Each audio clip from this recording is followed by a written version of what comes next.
Hi everyone, my name is Eva, if you don't already know me, and I didn't expect to be talking to you in this way, and you didn't expect to be listening to me wherever you are. It's the first time we've done this, so please bear with us. But we just wanted to bring a short word of encouragement to you today. It's Mothering Sunday, and this is not the all-age talk that I'd prepared, and I cannot visit my 99-year-old mum in her care home. So it's painful for many of us in many ways. I didn't know what message to bring. Then something appeared in my inbox from a friend, Maggie, who's based in Cyprus. She leads retreats there and throughout the Middle East. And as I read what she had written, I thought this is what God has sent to me and that I should share it with you today. Let me read from her thoughts. And she's called it Retreating in Uncertain Days. As I, like many of you, have retreated to home, having cancelled so much in the coming days, I'm pondering on the opportunity amidst uncertainty that we all now have. Could this be a time for us not just to be sensible, but also to get back to the basics, to realise the gift of being still, to really know and experience that God is God for us.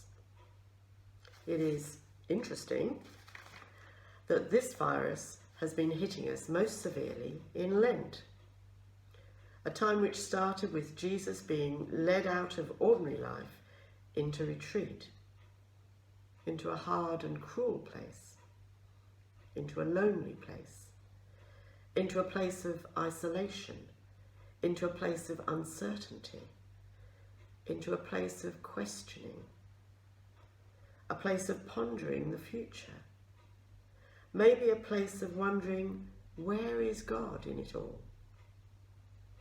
And here we are in March 2020, maybe the first time for some of us when we will be forced into retreat and have the opportunity, if we wish to take it, to enter into Lent a little bit more fully. Lent is not just now giving up coffee or chocolate. Now Lent hurts. As church is put on hold, meetings with friends, going out and enjoying ourselves as usual is just not possible. The wilderness for Christ was probably a time when his senses were heightened. Out of the carpenter's workshop, there was more time to notice, more time to see the vastness of the desert, less noise in order to listen to the wind, more freedom to touch the earth, more moments to savour the freshness of any water he drank, more time to be aware of the breath that was keeping him alive in that hard place.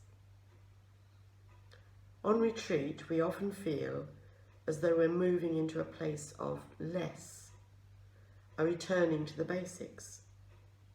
But it's amazing that in that place we can experience far more than we ever expected. In these uncertain days, restricted days, days of retreat, let us be open to the more all around us.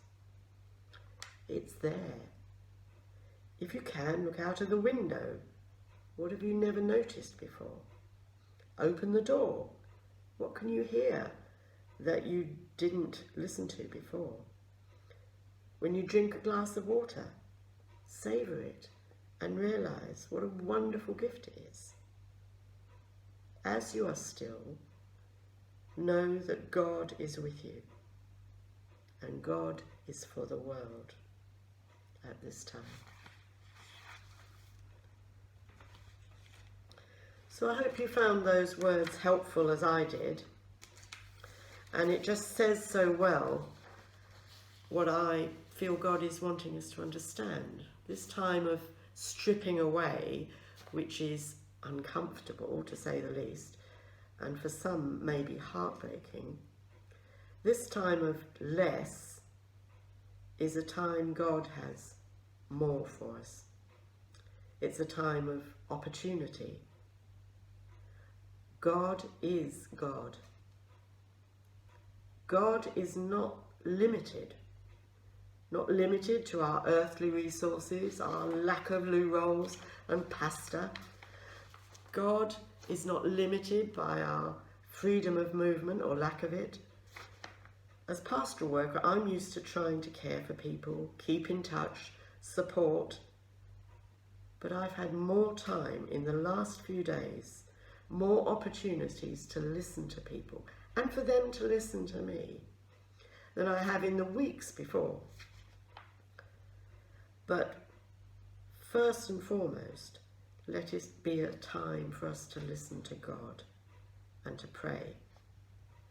In doing that, it will be a time of blessing, whatever the difficulties around us are. I'd like to read a few verses from Psalm 46, then close with a prayer from Habakkuk 3:2. Psalm 46, just a few verses picked out from it. God is our refuge and strength, an ever-present help in trouble. Therefore we will not fear. Though its waters roar and foam and the mountains quake with their surging, there is a river whose streams make glad the city of God. Be still and know that I am God. I will be exalted among the nations. I will be exalted in the earth. The Lord Almighty is with us. The God of Jacob is our fortress. And from Habakkuk, he prays, Lord, I have heard your fame. I stand in awe of your deeds, Lord. Repeat them in our day, in our time. Make them known. And I think that can be our prayer in these very difficult times. And then finally, another verse or two from Thessalonians and a blessing. Be joyful always. Pray continually. Give thanks in all circumstances. For this is God's will for you in Christ Jesus. Now may the Lord of peace himself give you peace at all times and in every way. The Lord be with you. Amen.